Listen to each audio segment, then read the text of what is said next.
This story is about scaling empires. In this case, I suppose a business empire, but any empire, they all work the same way. And I observe this by walking around on old roads around the world and modeling how they were laid out, the architecture of these things. And I talk about that on a couple videos before this one. But this one's specifically about scaling businesses. And this was around 2008. In 2007, I'd gone to Peru with a bunch of guys that are now my business partners and were my business partners in 2008. We bought our first business together, which was in New York, Got Junk Business franchise.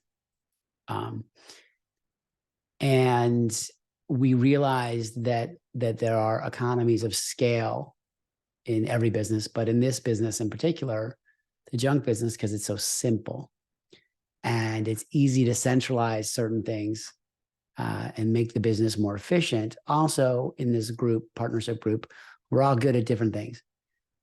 So that's good to have a collection of people that together are better. You know, the whole is better than the sum of the parts.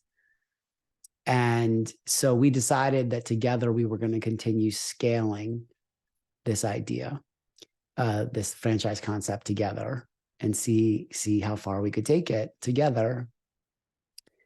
And I've always felt more like a watchmaker than an entrepreneur, mostly because I don't enjoy the sales process.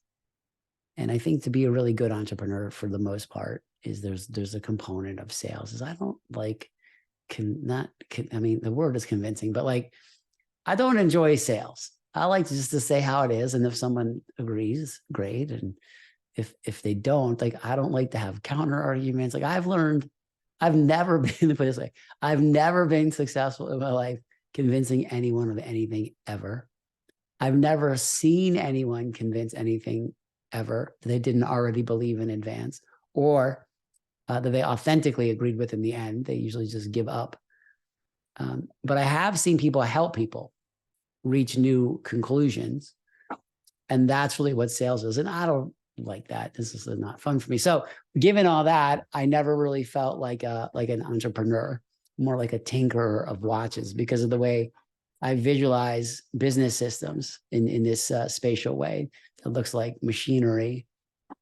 So, and so in this case, in 2008, my partnership group and I, the same guys I went to Peru with, we bought our first franchise together, and we started hatching plans to scale.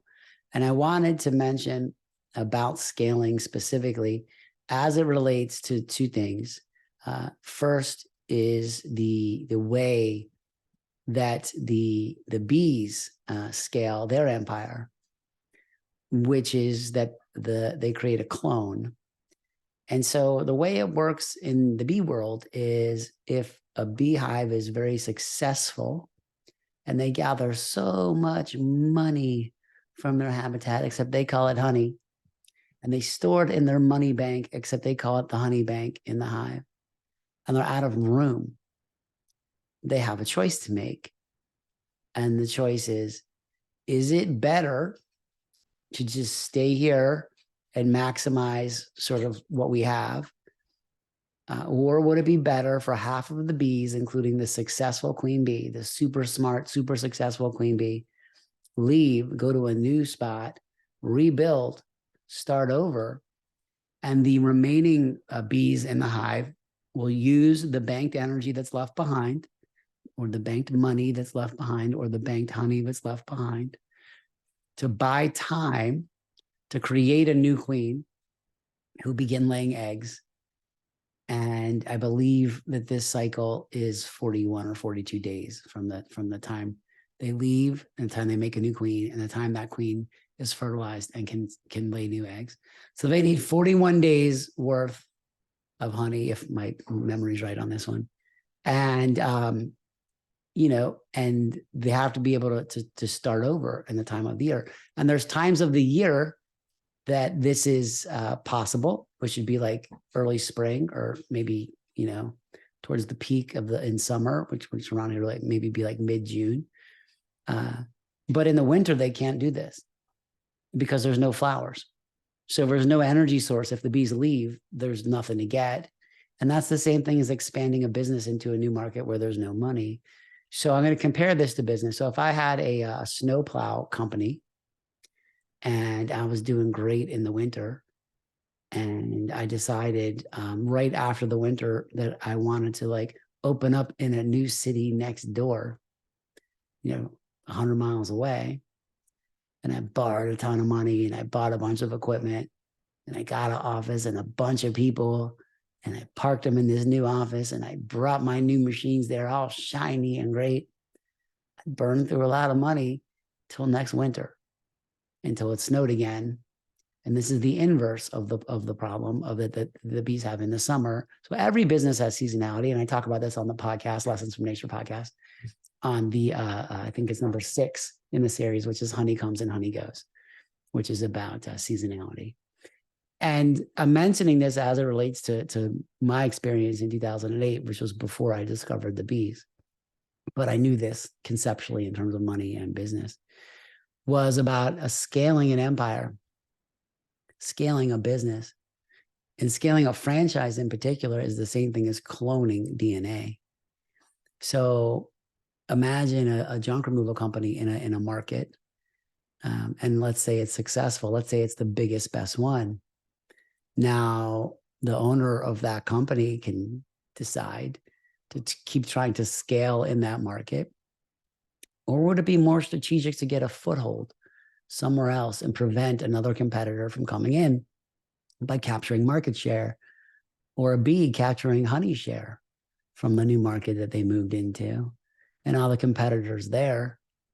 And I at this point in 2008 believed that we had really good systems and tools in the got junk business, both at the corporate level and also our local stuff was solid. Our processes were solid. Our technology was solid. Our people were solid. And we were coming off a recession, or just it was actually deep in the recession, but the idea is that it would eventually turn around. So this was the time to double down and grow, because other people were shrinking and failing. And what I'm trying to relate this scaling concept to is that the human business of scaling a business into a new market is essentially cloning all your processes, all your procedures, all your KPIs, everything that was working in market A, you try to clone, including the people, if you can, in market B, so that you can recreate the efficiencies you have in market A. And sometimes it takes a while to get the kinks out because the people are different. People are new. And usually training is usually not as well thought out as other things.